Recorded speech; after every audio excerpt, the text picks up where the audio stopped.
안녕하세요. 저는 결혼은 했지만 시댁이 없는 여자입니다.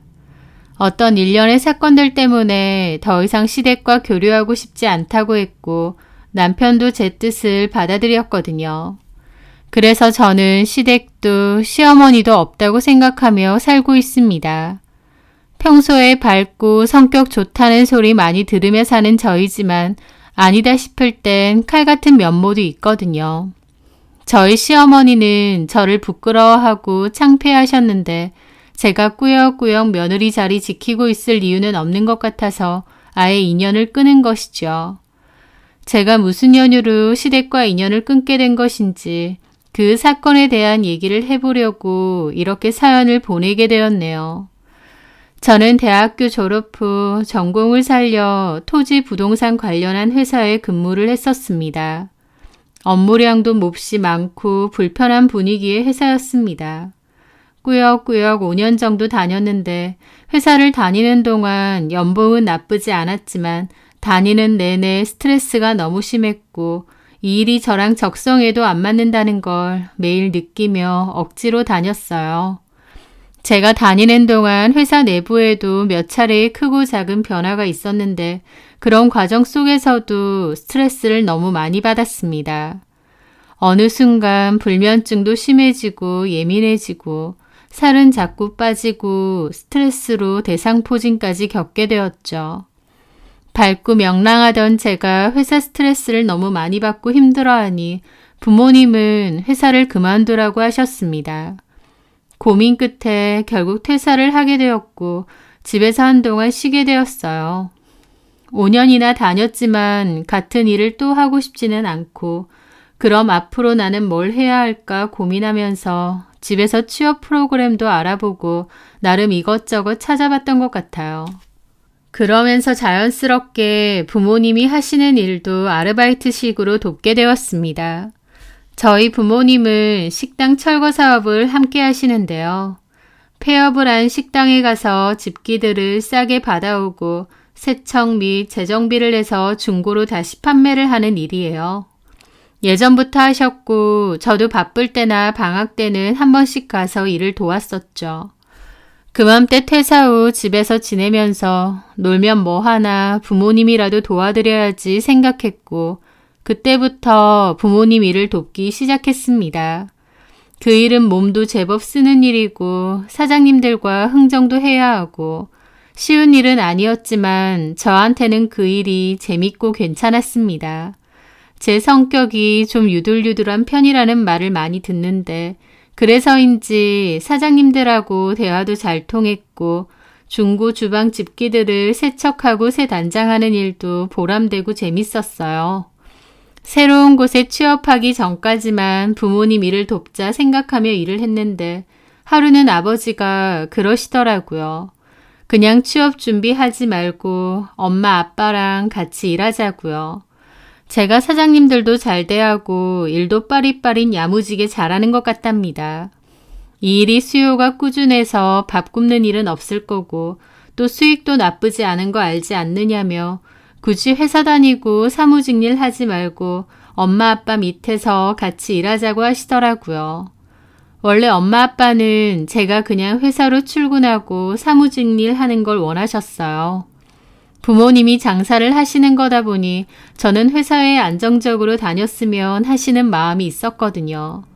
그런데 오히려 부모님이 먼저 제안을 하셨고 저도 고민을 해보게 되었습니다.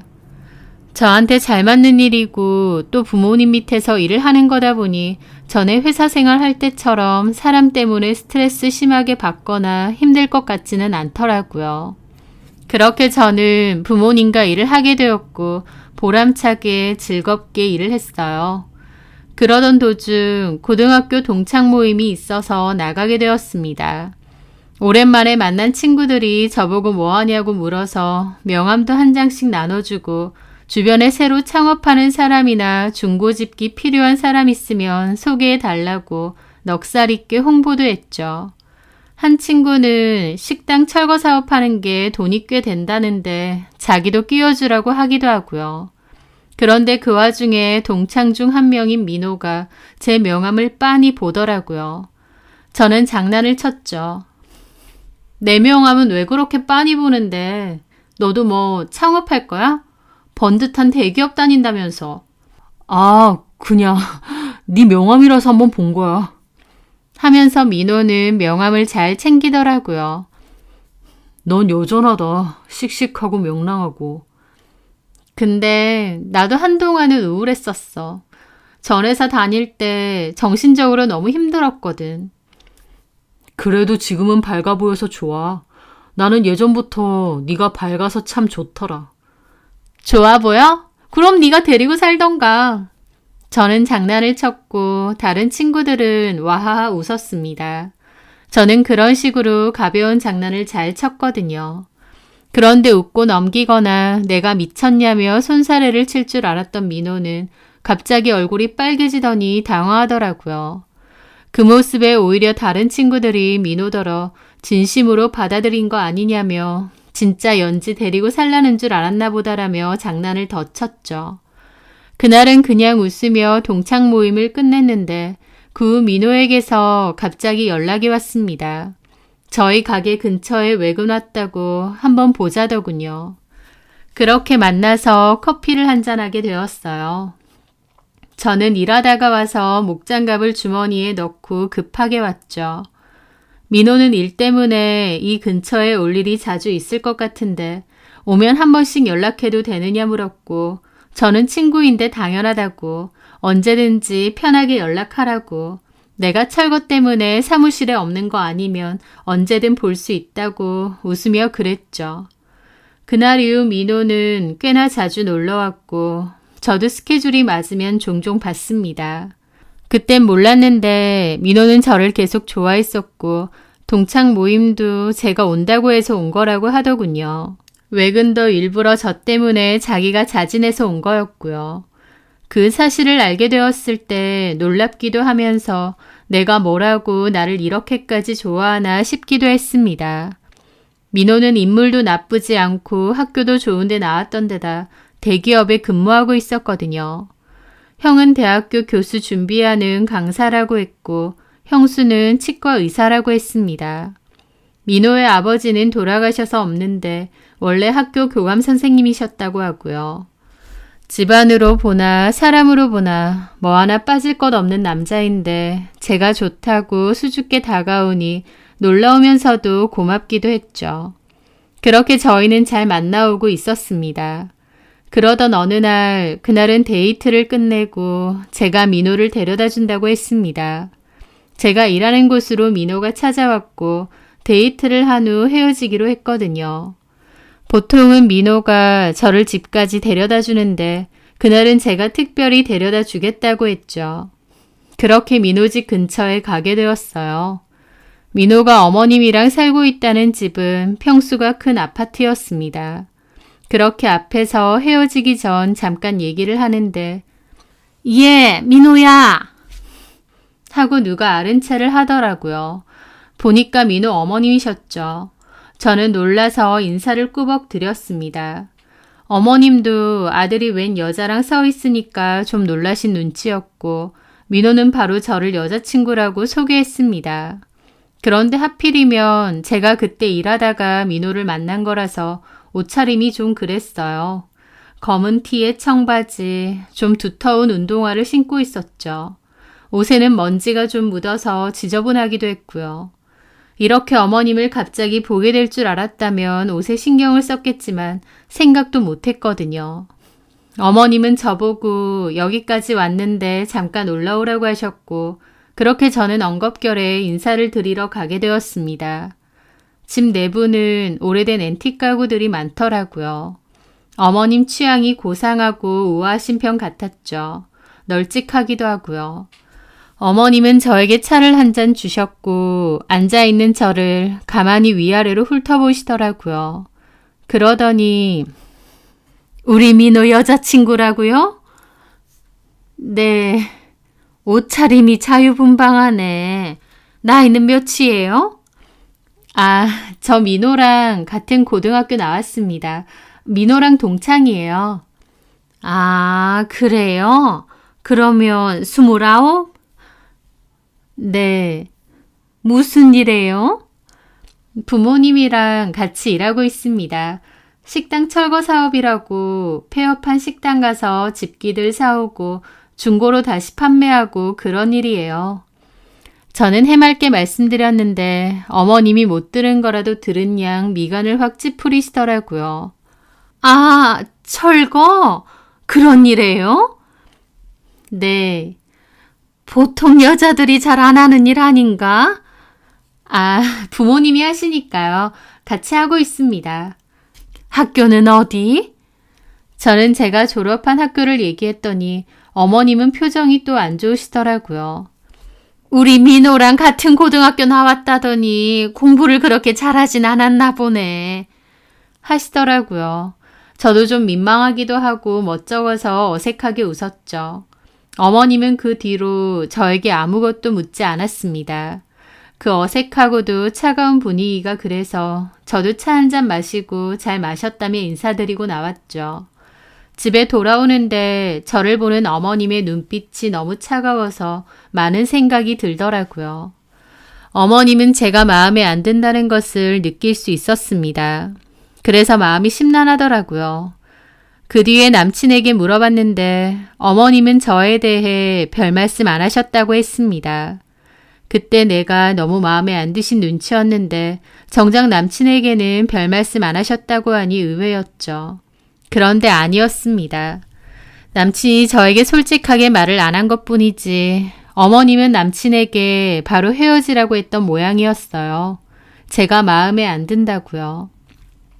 그리고 남친에게 선자리를 알아와 주신 모양인데 남친은 내가 여자친구가 있는데 선을 왜 봐야 되느냐며 선자리 안 나간다고 어머님과 다투는 것을 제가 우연히 듣게 되었거든요.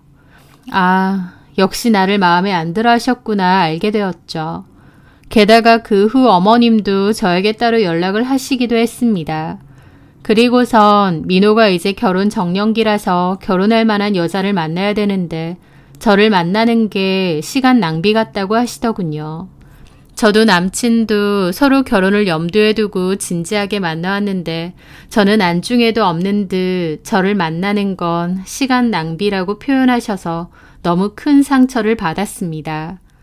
어머님은 비교하긴 그렇지만 첫째 며느리는 치과 의사다. 민호 형은 석사 출신이고 현재는 대학교 강사지만 곧 대학 교수가 될 몸이다. 민호도 대기업 다니고 있기 때문에 우리 집안 사람들은 뭐 하나 빠질 것 없는 조건이다. 그런데 그런 집에 저라는 사람이 어울리겠느냐 하시더라고요. 저는 너무 기분이 나빠서 무슨 말씀이신지 잘 알겠다고 했고 남친에게 바로 헤어지자고도 했어요. 부모님 밑에서 정직하게 일하고 있고 수입도 나쁘지 않고 내 능력도 있는 사람인데 이런 취급받으며 너랑 결혼할 이유 없다고 했죠. 하지만 남친이 오히려 저를 필사적으로 붙잡았고 자기 엄마를 열심히 설득했습니다. 그때는 저도 너무 기분이 상해서 어머님이 설령 저를 허락하신다고 해도 제가 남친하고 결혼할 마음이 싹 없어졌다는데도 남친은 저 없으면 안 된다고 차라리 엄마랑 인연을 끊었으면 끊었지 저랑은 못 헤어진다고 매달렸어요. 남친은 저에게 진심이라는 걸 알았고 그 마음을 알았기에 저도 결국 헤어지겠다는 마음을 돌렸죠. 여차저차 남친은 어머님을 설득시켰고 저희는 결국 결혼도 하게 되었습니다. 솔직히 저는 제가 그렇게 딸리는 결혼이라는 생각이 안 드는 게 남친네 식구들이 직업은 좋지만 희한하게 돈은 별로 없었거든요. 아주버님은 학력은 높지만 불안정한 시간 강사로 일을 하셔서 돈이 별로 없으셨고 큰형님도 치과 의사고 개원이지만 치과가 정말 장사가 안 되고 맨날 파리만 날린다고 들었습니다. 게다가 제 남친도 대기업에 다니고 있으나 취업 자체도 비교적 늦게 한 편이고 또 그나마 모은 돈은 주식으로 날려먹은 탓에 갖고 있는 돈이 얼마 없다고 했거든요. 그리고 어머님이 살고 있던 그 큰 집도 사실 전세라고 했습니다. 원래는 자가였는데 큰형님 치과 내줄 때 집 팔아서 돈 보태주고 전세로 전환하신 거라고 하더라고요. 어머님도 따로 일을 안 하시다 보니 아버님이 돌아가시고 남기신 재산 야금야금 깎아먹었고 그 집 전세금 말고는 따로 어머님이 갖고 계신 재산도 별로 없다고 했습니다. 한마디로 겉으로 보기에는 그럴듯해 보이지만 돈은 별로 없는 그런 집안이었습니다. 반면 저는 과거 회사 다닐 때부터 차곡차곡 모아온 돈도 꽤 됐고 부모님 철거 사업 일 같이 하면서 그 후로 모은 돈도 꽤 됐습니다. 게다가 저희 부모님도 사업이 잘 돼서 기본적으로 여유가 있으신 편이고요. 한마디로 다른 거 다 떠나서 재력만 보자면 시어머니가 저를 그렇게 마음에 안 들어 하시고 싫어하실 정도는 아니라는 거죠. 심지어 남친과 제가 살 신혼집도 남친 목 없이 제 돈으로 산 거거든요. 제가 모은 돈에 저희 부모님이 모자란 거 합쳐주셔서 대출 하나 없는 순수한 제 집이었죠. 나이가 그렇게 많지도 않은 제가 대출 하나 없이 집을 아예 해온 건데도 어머님은 저를 영 못마땅하게 생각하셨습니다. 참 그것도 웃기는 일이긴 하죠. 하여튼 그렇게 결혼 생활을 시작했고 남편과 저는 별다른 문제가 없이 잘 살았습니다. 그런데 꼭 빈정상하는 것은 시댁에 갈 때였어요.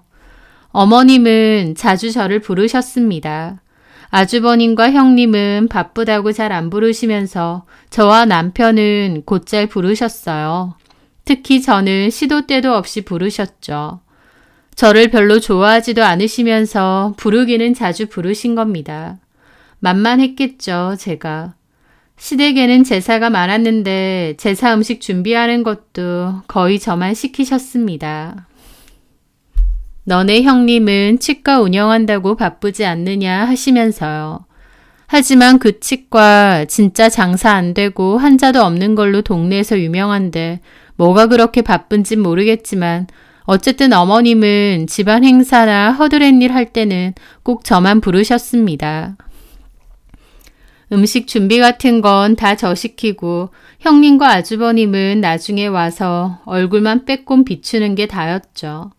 마치 힘들고 고된 일은 다 제가 해야 되고 형님 손에는 물 한 방울 안 묻히겠다는 느낌이었다고나 할까요? 게다가 과거 어머님이 사시던 집까지 팔면서 형님의 치과 개원을 도와주시기도 했으니까요. 하지만 어이없게도 정작 형님은 어머님에게 별로 고마운 눈치가 아니었습니다. 오히려 얘기하는 거 들어보면 애초에 돈 많은 집으로 시집갔으면 더 좋은 목에다가 치과를 차려줬을 텐데 목이 안 좋아서 치과도 잘 안 되는 거다. 우리 시댁이 돈도 없고 도와줄 형편이 안 돼서 내 치과도 잘 안 되는 거다라고 생각하더라고요. 저는 형님이 그런 볼멘 소리를 할 때마다 이해가 안 됐죠. 아무리 그래도 시어머니가 본인 사는 집까지 팔아서 치과 차리는데 보태준 건데 고마워하기는커녕 불만만 많다는 게요. 형님은 시댁에 와도 늘 불퉁한 얼굴이었고 구태여 어머님에게 잘 보이려고 노력하는 모습도 전혀 없었습니다.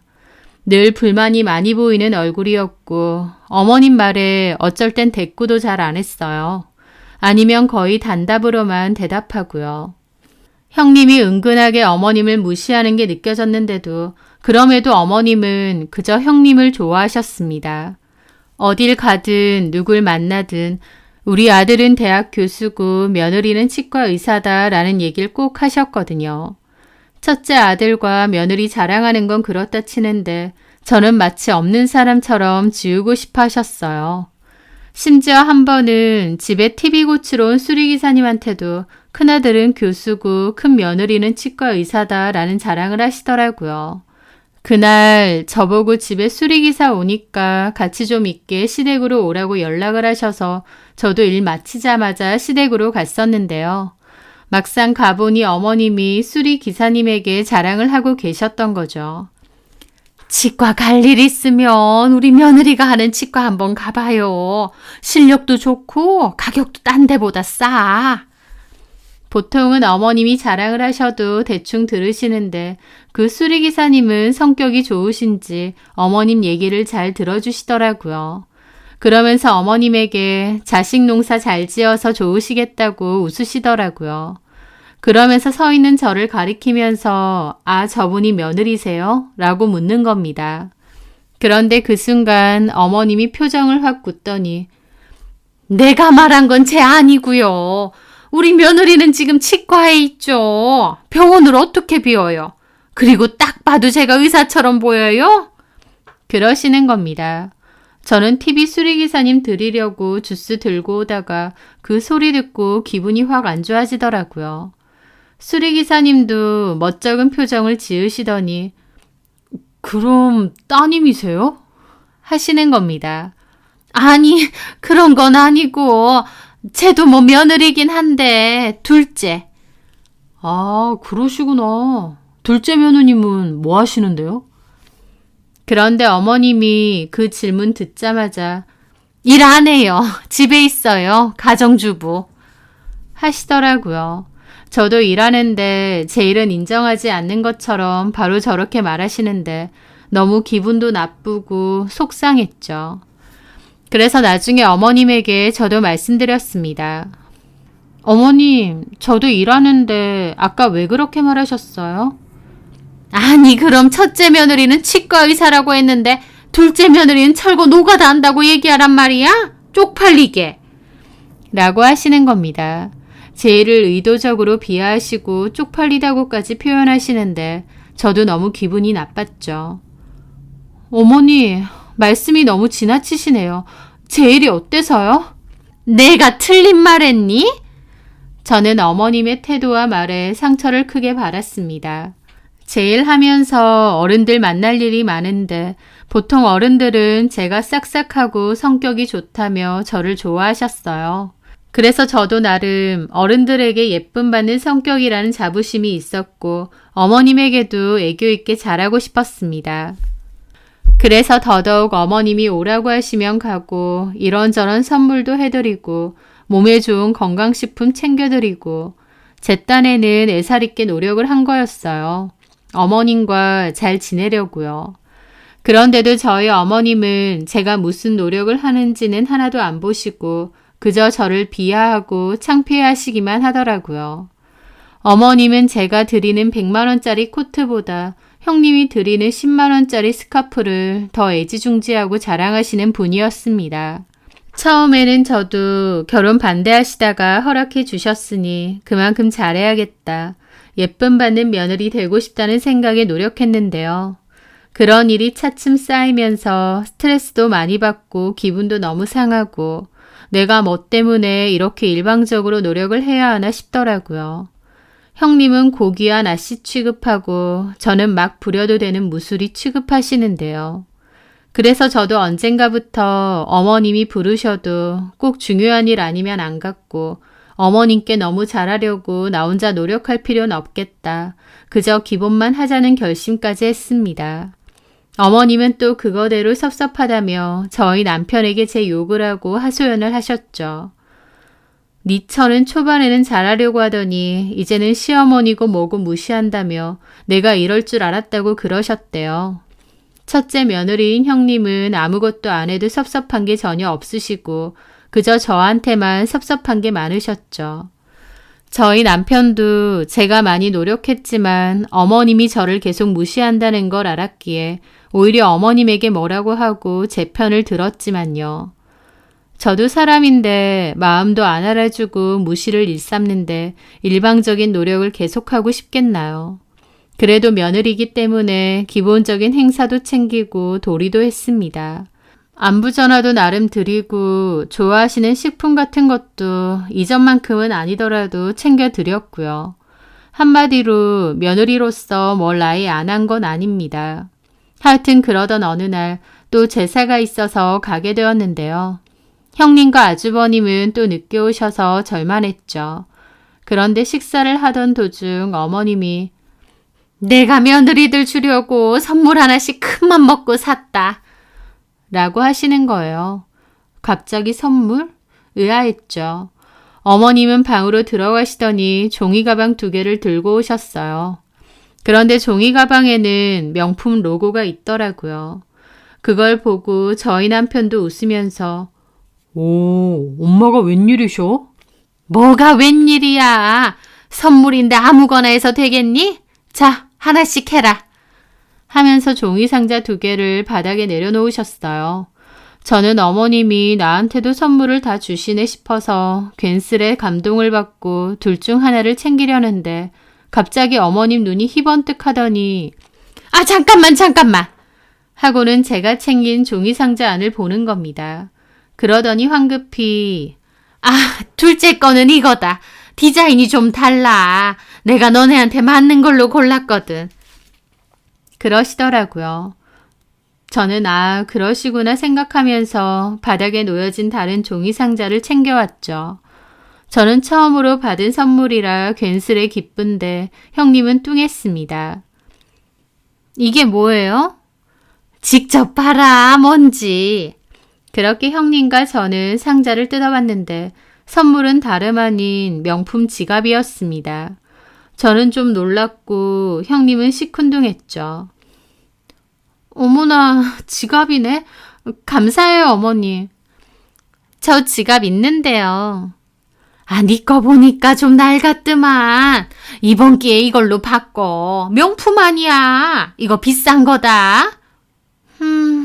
내 스타일은 아닌데. 형님은 별로 선물이 안 기쁜 듯 궁시렁거리시더라고요. 반면 저는 너무 기뻤습니다. 어머님이 그래도 나도 며느리라고 이렇게 챙겨주시는구나 싶기도 했거든요. 제 지갑은 형님 것과는 디자인이 조금 달랐어요. 어머님이 저에게도 물으셨어요. 넌 어떠니? 너무 예뻐요. 마음에 들어요, 어머니. 그래, 너랑 잘 어울린다. 하시더라고요. 저는 기뻐서 그 자리에서 바로 원래 쓰던 지갑을 꺼냈습니다. 그리고 안에 있던 카드들을 싹 꺼내서 바꿔 넣었죠. 어머님 잘 쓸게요. 어때요? 저랑 잘 어울리나요? 그래, 뭐 어울린다. 하더니 어머님은 형님에게 다시 너는 별로니? 마음에 안 들면 바꿀래? 영수증도 있다. 하면서 쩔쩔 매시는 겁니다. 하지만 형님은 여전히 뚱한 얼굴로 아니요, 그냥 쓸게요. 잘 쓰겠습니다. 하고는 그냥 밥만 마저 먹더라고요. 문득 보니까 제 종이 가방 안에는 영수증이 없긴 했는데 쓸 거니까 상관은 없다고 생각했습니다. 형님과 저를 대하는 태도는 다르셨지만 그래도 나도 며느리라고 챙겨주시는구나 싶긴 했어요. 결혼할 때도 딱히 어머님에게 받은 게 없다 보니 그 선물이 어머님에게 받은 첫 선물이기도 했고요. 그렇게 얼마간의 시간이 지났을 때였습니다. 저는 부모님과 일을 하다가 목이 말라서 근처 카페에서 커피를 한 잔씩 하기로 했습니다. 제가 계산을 하려고 지갑을 꺼냈더니 저희 엄마가 물어보시더라고요. 너 지갑 샀어? 아, 이거 어머님이 사주셨어. 형님이랑 나랑 하나씩. 이거 명품 브랜드잖아. 너네 어머님이 큰 마음 먹으셨네. 그치. 나름 며느리들 생각해서 디자인도 다르게 사셨더라고. 각자 어울리는 걸로 샀대. 근데 나는 형님 것보다 내게 더 이쁘더라고. 나한테 더 이쁜 걸 주신 것 같아. 어머나, 좋겠네. 니네 시어머니가 센스가 있다, 야. 그치? 그렇게 저는 기분 좋게 그 지갑을 잘 들고 다녔습니다. 그러던 다음 날 엄마가 집으로 자연송이 버섯 세트가 들어왔다며 귀한 거니까 퇴근길에 시댁에도 좀 갖다 드리라고 했어요. 저는 알겠다고 했습니다. 그렇게 버섯 세트를 챙겨 들고 시댁에 갔습니다. 집 앞에서 어머님께 전화를 했는데 안 받으시더라고요. 어머님은 평소에도 시끄럽다며 핸드폰 진동을 잘 해놓으셨고 그 바람에 전화를 잘 안 받으셨거든요. 을에 있는 일이었기에 저도 별 생각 없이 비밀번호 누르고 어머님 댁 안으로 들어갔죠. 그런데 현관을 보니 신발이 하나 더 있더라고요. 아마 이모님이 놀러 오신 듯 했습니다. 이모님도 그 근방에 살아서 자주 오시거든요. 안방에 안마의자가 있는데 이모님은 거기 앉아서 안마를 받으시는 듯 했고 어머님은 그 옆에 앉아 얘기를 나누시는 것 같았죠. 제가 온지 모르시는 것 같아서 인기척을 하려는데 문득 어머님 말씀에 저는 걸음을 멈췄습니다.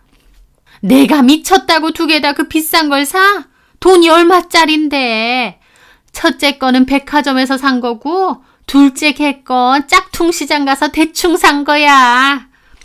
저는 이게 뭔 소리지 싶더라고요.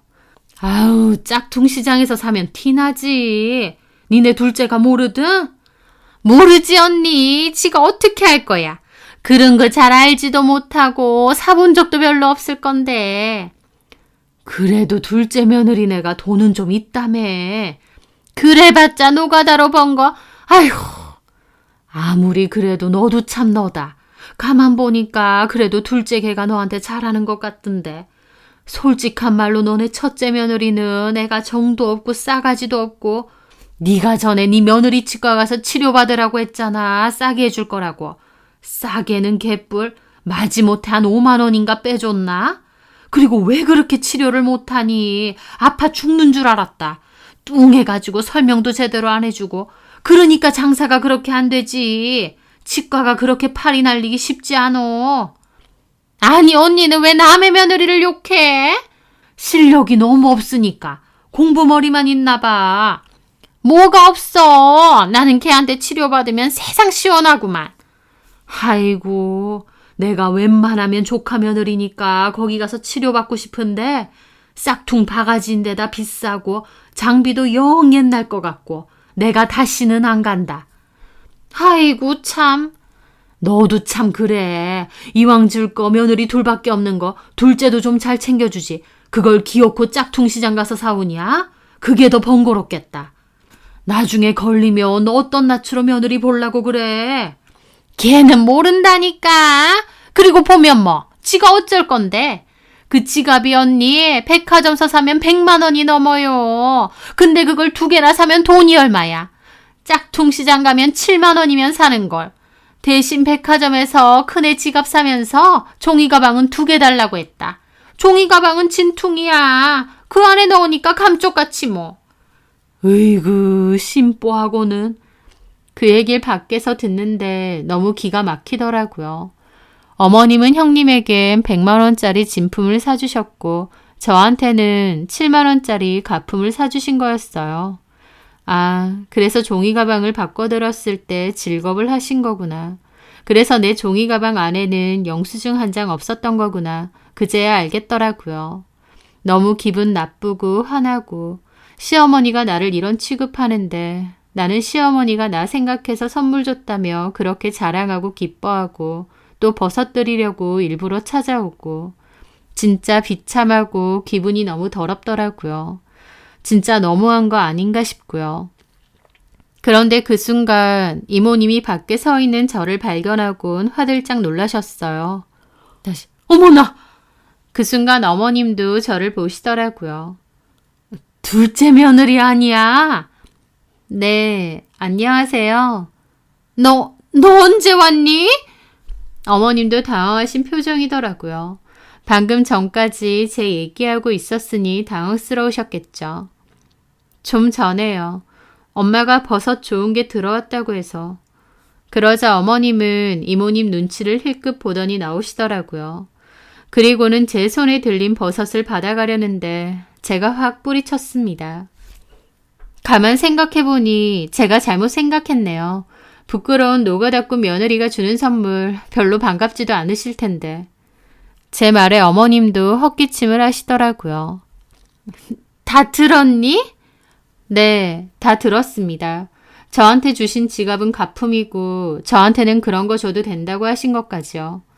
저는 그 자리에서 어머님이 저 주신 지갑을 꺼내 카드를 다 꺼냈습니다. 그리고 그 빈 지갑은 식탁 위에 탁 올려놓았죠.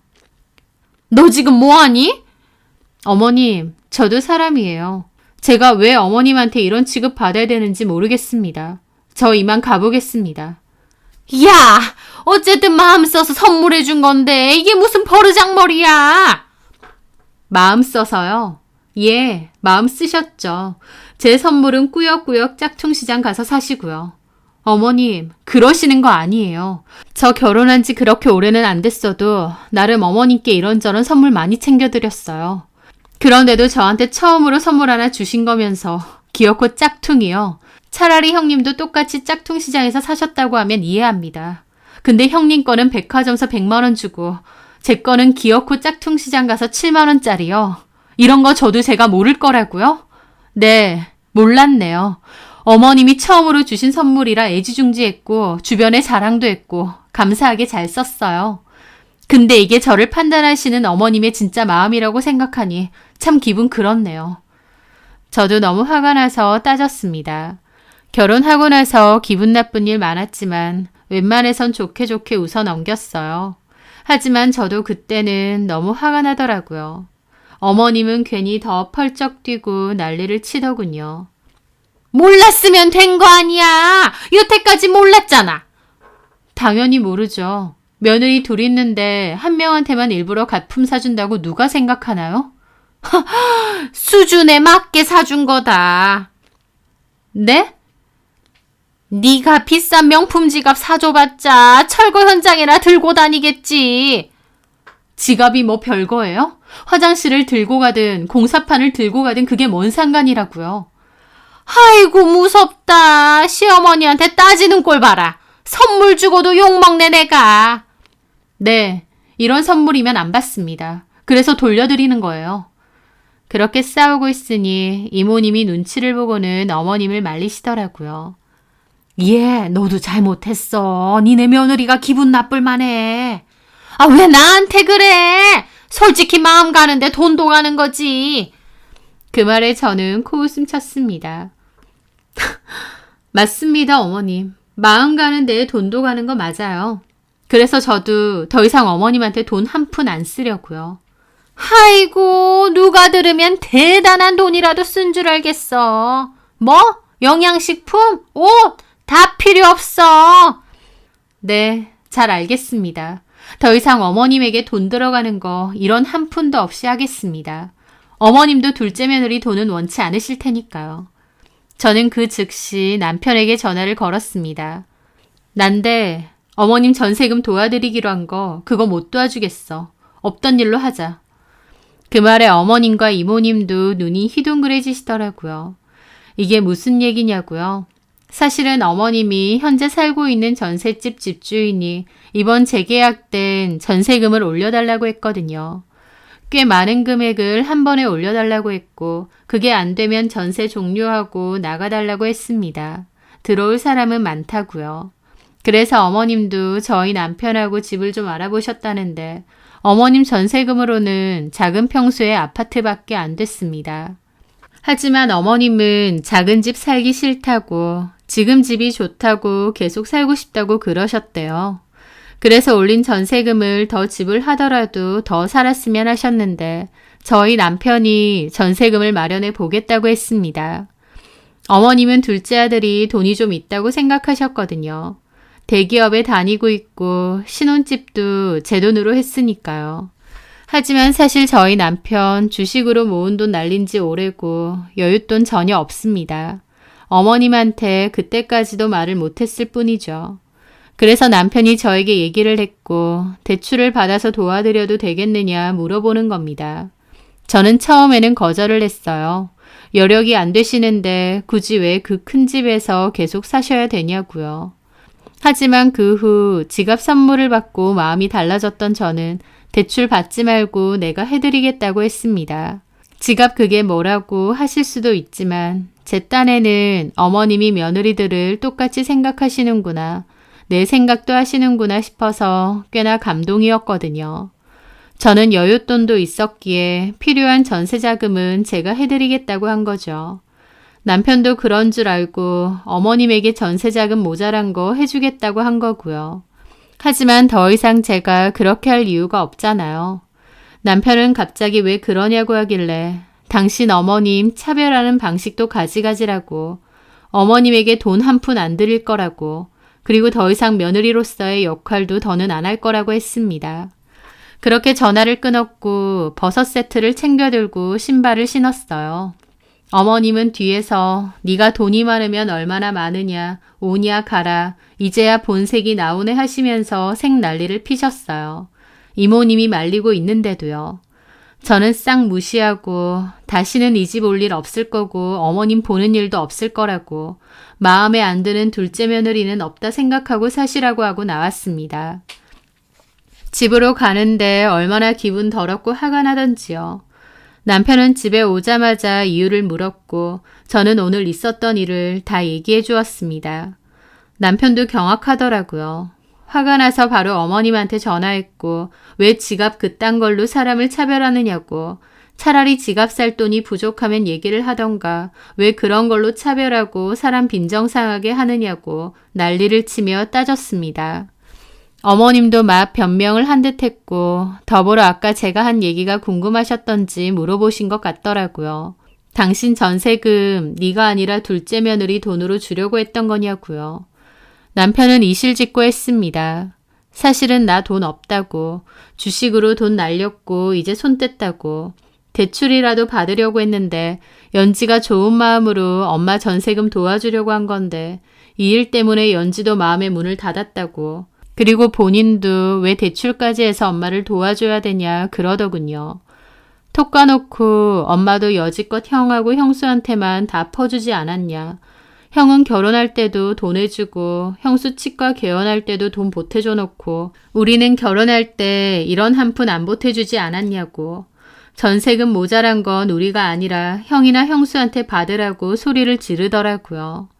전화를 끊고 남편은 저에게 다시 한번 미안하다고 했습니다. 하지만 저도 마음의 문을 완전히 닫은 상태여서 그랬죠. 나는 네가 뭘 어쩌든 어머님께 무슨 얘기를 하든 이제 상관없다. 중요한 건 나는 더 이상 어머님을 안 보고 살 거라고 했습니다. 나는 내일의 자부심 가지고 정직하게 일하는데 어머님에게 나는 그저 부끄럽고 남들 앞에 내놓기 창피한 며느리일 뿐인 것 같다고. 나도 더 이상 어머님에게 그 어떤 노력도 하고 싶지 않고 보고 싶지도 않다고요. 만약 네가 나에게 시댁 가는 것을 강요하거나 어머님과 풀라고 하면 차라리 이혼을 하겠다고까지 했습니다. 남편도 그동안 보고 느낀 게 많아서 미안하다며 더 이상 저 혼자 노력할 필요 없고 시댁 갈 필요도 없다고 하더라고요.